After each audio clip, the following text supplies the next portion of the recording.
in White Rock, British Columbia, Canada. I'm meeting with Candace Hill. She's a Western Executive Director in National Health Federation, Canada.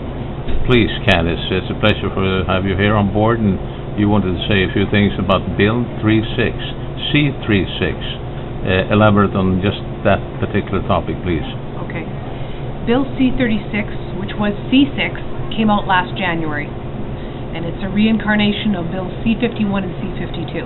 Now, we challenged it last year. We were not able to stop it. It has since come back, and it is, as one of the senators actually said last year, one of the most unconstitutional bills they've ever seen.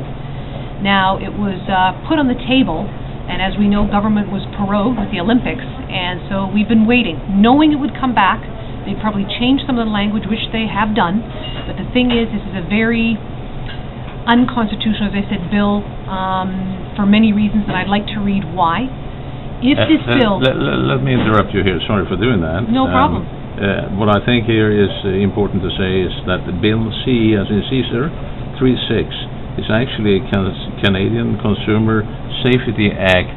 Is it a proposal or just a bill to go through, and hopefully, when it passes, if it does pass, any outcome, but if the bill passes in the legislature, let me ask you, there are some consequences we like to know about here on the program. Yes. Well, first I'd like to read through what those are. And before I read them, I'd like to mention to the audience that right now, as we said in our earlier videos, Health Canada's already been doing these seizures by gunpoint and these raids, okay? Bill C-36 will give them more power and more teeth. They'll just make it legal that they can actually do it, even though they're already doing it.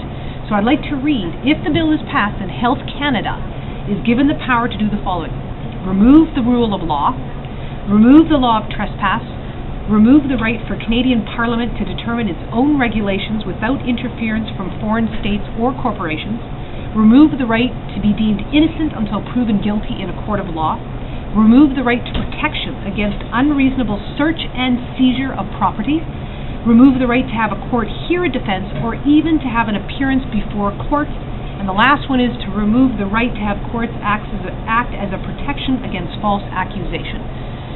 That is a bundle of negativism, contemplating that. Yes. We talk about trespassing, we talk about restrictions, restrainments, yes. We talk about, well, they can actually exercise a certain amount of violence here in their pursuit of what they consider justice, and this is based, obviously, Health Canada is part of it. And my question to you is obviously, what do you intend to do within Canada here in the National Health Federation Canada? You are Western Executive Director.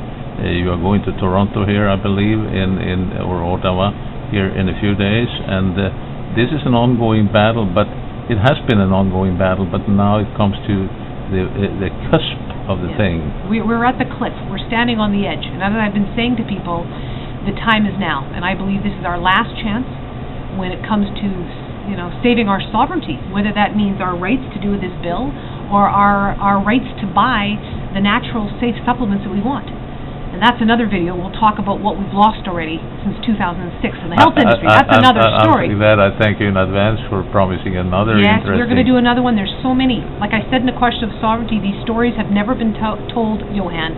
These stories need to be told.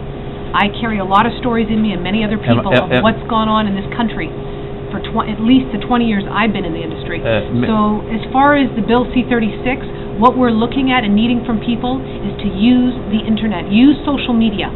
So we're going to be sending out through our Facebook and also our email lists that people can send to their MPs. Call your MPs. So we're going to be sending all this stuff so people can discuss this with their members of parliament, send letters to the health minister. We're going to be, what I'd like to see is faxes sent to the health minister. We'll be doing that too. And we also have a lady that we work with, they want to take this to court. And we need to challenge this on many levels. You have been very fortunate to gather some very, shall we say, enthusiastic and professional people around you, and yes. We like to hear more about those individuals at a later program. In a conclusive manner. Can you kindly tell us a little what do you hope for the nearest future here? What will take place? Well, number one, that we're going to find the backbone we all have. We're not going to succumb to defeat.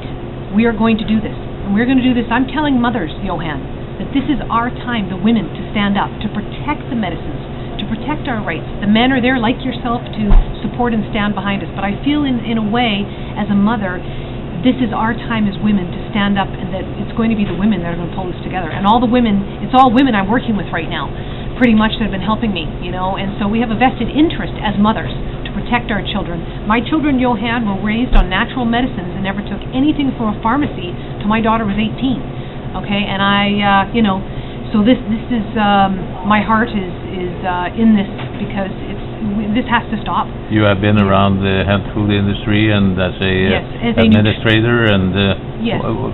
For 25 yes, years or something? My background, I've worked in retail health stores for 20 years, managing different health stores. One is the Organic Grocer in Surrey, and my background is a certified nutritionist and counselor, and a background in herbalism and Ayurvedic medicine and homeopathy and many things. I'll tell you, Johan, I was in school working toward my degree in naturopathic medicine when I decided one day that I didn't want to just become another good doctor, that I needed to stop schooling and start to protect these medicines. So that's when I stopped my schooling and became an activist and started working on the international level on issues like Codex, which again we'll do another video about Codex, because I was one of the key people. Are you talking about the Codex? Codex Alimentarius, yes. And I'm aligned, NHF is run by Scott Tips, a lawyer, and the president.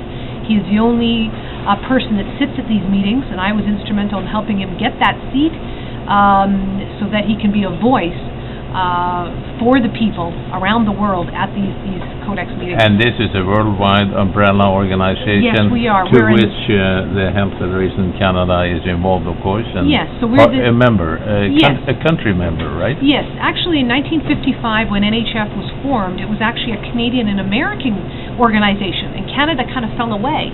So we're just reestablishing that relationship that they once had in 1955. So we are in 9 countries, and we have members in 20 countries, and so it's very, very exciting, and we have some wonderful, wonderful, brilliant doctors, scientists, lawyers. Scott Tips is a lawyer working on this, so some really excellent people have come together, and I want our audience to know that. I'm very positive, and you know what? I want to have fun with this. That's just the way I am, because I know we're going to do this.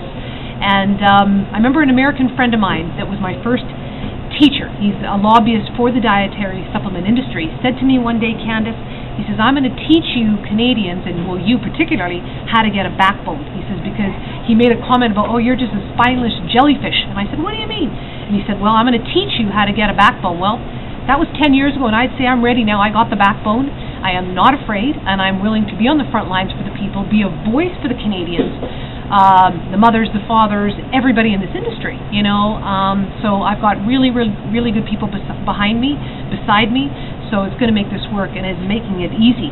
We're all going to come together. And so I'm really, really pleased, Johan, that you've taken this time to do these videos, because this will be the beginning of the videos out to the people, not only in Canada, but around the world. So thank you very much. You are quite welcome, and it's a pleasure to be able to serve.